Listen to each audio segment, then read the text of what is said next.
نیشاپور، ایک ایسا شہر جہاں ہر گلی میں تاریخ سانس لیتی ہے، ہر پتھر پر علم کی چھاپ نظر آتی ہے اور ہر چہرے میں انسان کی کہانی چھپی ہے۔ یہاں کے بازار صرف تجارت نہیں کرتے، یہ تجربہ، فلسفہ اور انسانیت میں بھی ملکہ رکھتے ہیں۔ اسی شہر میں شیخ فرید الدین عطار، جو اپنے وقت کے معتبر ترین لوگوں میں شمار ہوتے تھے، دواؤں کی افادیت، کتابوں کی حکمت اور لوگوں کا اعتماد سب ان کے گرد موجود تھا۔ دن بھر وہ بیماروں کو دیکھتے، اللہ کے فضل سے کمزور جسموں کو شفا دیتے، مگر ہر بیمار چہرہ ان کے دل میں بے شمار خاموش سوالات چھوڑ جاتا۔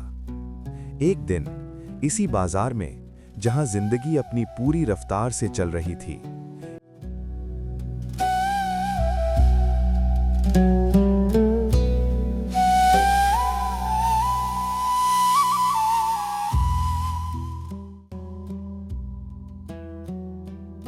ایک درویش آیا، نہ مانگنے کی آواز، نہ کسی سے نظر کی التجا۔ وہ شیخ فرید الدین کی دکان کے سامنے رکا، اپنا کاسا زمین پر رکھا اور اسے ہی تکیہ بنا کر سرے بازار لیٹ گیا۔ یہ منظر لوگوں کے لیے عجیب تھا، مگر شیخ کے لیے چبھنے والا۔ شیخ فرید الدین نے درویش کو غور سے دیکھا اور شفقت مگر حیرت کے ساتھ کہا، اے مرد خدا، یہ کیسا انداز ہے؟ یوں دنیا کے بیچ لیٹ جانا، کیا تجھے موت کا خوف نہیں؟ درویش نے آنکھیں کھولیں، اس کی نگاہ میں نہ بے ادبی تھی نہ بحث۔ وہ آہستہ سے بولا، خوف؟ موت تو ہر لمحہ قریب ہے، میں تو بس اس کا منتظر ہوں۔ یہ جواب شیخ کے علم پر نہیں، ان کے دل پر لگا۔ پھر درویش نے شیخ کی آنکھوں میں دیکھا اور اسی خاموشی میں وہ سوال رکھا جس کا بوجھ الفاظ سے زیادہ تھا، اور آپ، اے شیخ، آپ کیسے مریں گے؟ شیخ فرید الدین خاموش ہو گئے۔ جو عمر بھر دوسروں کو جواب دیتے رہے، آج خود جواب سے خالی تھے۔ چند لمحوں بعد انہوں نے آہستہ سے پوچھا، اور تم کیسے مرو گے؟ درویش نے نہ کوئی لمبی بات کی، نہ کوئی دلیل دی، بس اتنا کہا، ایسے، اور وہ زمین پر لیٹ گیا، اپنے کاسے پر سر رکھا، اللہ کا نام لیا اور خاموش ہو گیا۔ نہ سانس، نہ حرکت، نہ زندگی۔ وہ درویش اسی لمحے ہمیشہ کے لیے رخصت ہو چکا تھا۔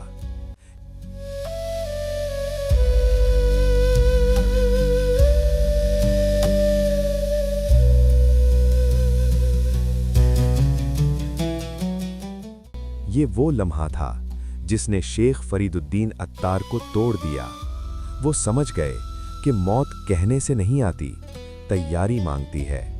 اسی دن دکان بند ہوئی، دنیا پیچھے رہ گئی اور ایک نیا سفر شروع ہوا، خاموشی کا، تفکر کا اور عشق الہی کا۔ یہی وہ لمحہ تھا جس نے ایک کامیاب عطار کو زمانے کا صوفی بنا دیا۔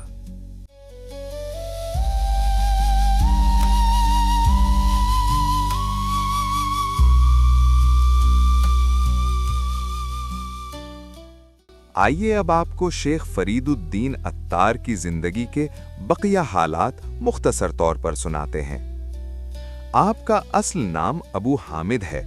فرید الدین اور عطار دونوں آپ کے قلمی نام ہیں۔ شیخ فرید الدین عطار کی پیدائش 1145 عیسوی میں نیشاپور میں ہوئی۔ والد کا نام ابو بکر ابراہیم تھا، جو بذات خود ایک عالم اور درویش تھے۔ درویش کے خاص واقعے کے وقت آپ کی عمر 38 یا 40 سال کے لگ بھگ تھی۔